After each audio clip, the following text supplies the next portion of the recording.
Hi. So, I have someone for you to meet.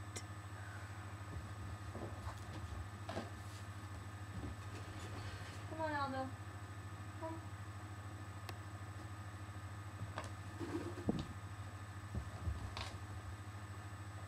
His name is Aldo.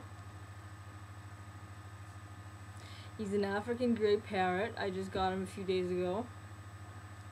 Hi, Aldo. He doesn't say much. He makes different noises.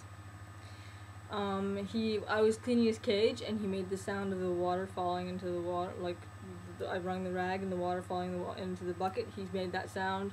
The ferrets were running around the apartment. He made the sound of their nails clicking on the ground. He whistles. He makes different bird sounds.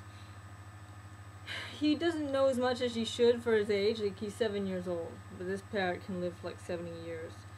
He's 7 years old, and he doesn't know as much because they haven't really been taking the time to teach him. They haven't spent much time with him, which is kind of sad, because this bird is the kind that needs a lot of attention. Always needs to be in the center of what's going on, because it's got the intelligence of a 5-year-old, so it can talk, can even respond. If you ask him a basic question, he can answer. So he can learn up to 5,000 words. And what else? He poos every 10 minutes, which is really bad. So I'm taking a risk.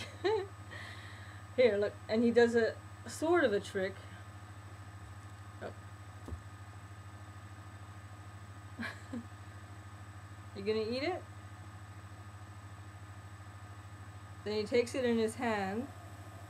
He holds it and he eats it. But he doesn't, this is a yogurt covered raisin. He doesn't like the raisin, but he likes the yogurt. Hi, Aldo. I didn't get to name him, but his name isn't so bad. I like his name, kinda. Well, kinda. I'm getting used to it. I like being able to name my own animals is what's bothering me, but this is a parrot, so he knows his own name.